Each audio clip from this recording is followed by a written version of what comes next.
Mafia Atiq Ahmad और उनके भाई अशरफ अहमद की 15 अप्रैल को गोली मारकर हत्या कर दी गई। ये सब पुलिस की मौजूदगी में हुआ, जिसके बाद से ही यूपी पुलिस सवालों के घेरे में है। आइए इस वीडियो में जानते हैं कि आखिर ऐसा क्या क्या हुआ जिससे उत्तर प्रदेश का पुलिसिया तंत्र सवालों के घेरे में है। दरअसल अतीक और अशरफ की 17 अप्रैल को पुलिस हिरासत खत्म हो रही थी। इसी दरमियान दोनों को रूटीन चेकअप के लिए कॉलविन हॉस्पिटल ले जाया गया। इंडियन एक्सप्रेस की रिपोर्ट के मुताबिक अतीक अहमद सीवियर डायबिटीज और हाइपोटेंशन का मरीज था। शनिवार की सुबह अतीक ने कुछ बेचैनी की शिकायत की थी, जिसके बाद लॉकअप में ही डॉक्टर को बुलाया गया। अस्पताल के डॉक्टरों ने कहा कि आरोपी का मेडिकल चेकअप लिखित आदेश मिलने के बाद ही किया जाता है, जैसा कि अदालत ने आदेश दिया है।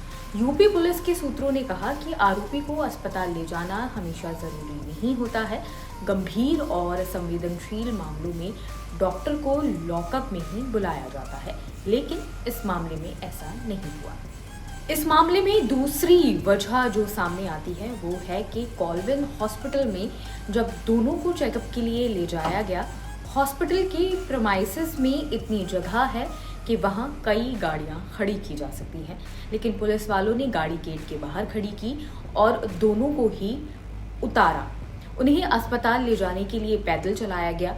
इस दौरान कई मीडियाकर्मी अतीक का बयान लेने की कोशिश करने लगे। अतीक और अशरफ पुलिस के धक्कों के बीच आगे बढ़े ही थे कि लवलेश तिवारी ने अतीक के सर पर और शरीर पर कई राउंड फायरिंग की।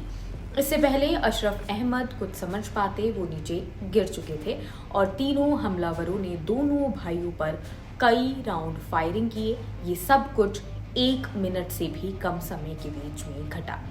अब यहाँ सबसे बड़ा सवाल खड़ा होता है कि अस्पताल ले जाने के लिए सीक्रेट प्लान क्यों नहीं था। इंडियन एक्सप्रेस की रिपोर्ट के मुताबिक एक अधिकारी ने कहा है कि कई मामलों में आरोपी को चुपके से अस्पताल ले जाया जाता है ताकि किसी को आरोपी के मूवमेंट के बारे में खबर न लगे।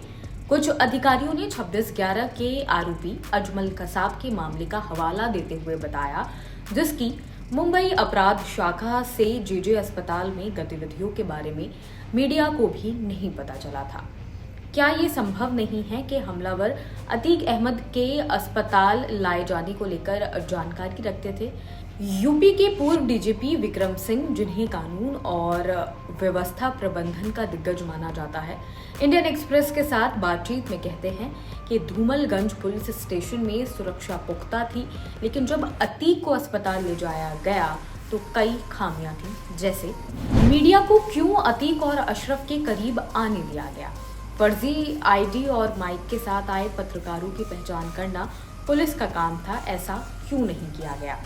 इतना फ्री माहौल क्यों दिया गया कि हमलावर अतीक अहमद के इतना करीब पहुंच जाए?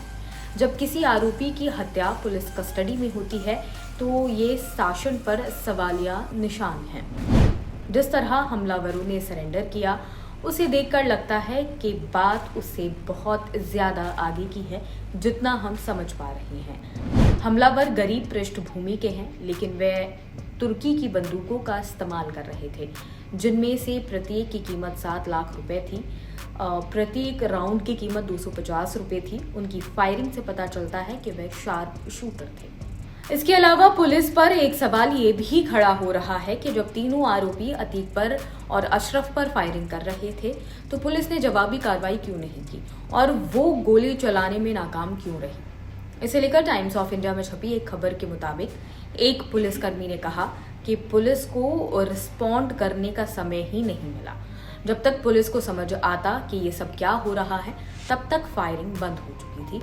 उन्होंने कहा कि फायरिंग शुरू होने के साथ ही मीडियाकर्मी तितर बितर हो गए और इसके साथ ही कैमरा और लाइट भी। जब कैमरा की रोशनी वापस आई तो अतीक और अशरफ जमीन पर पड़े थे। रिपोर्ट के मुताबिक एक पूर्व डीजीपी ने कहा कि अगर पुलिस ओपनली फायरिंग करती तो ये अक्लमंदी का फैसला नहीं होता।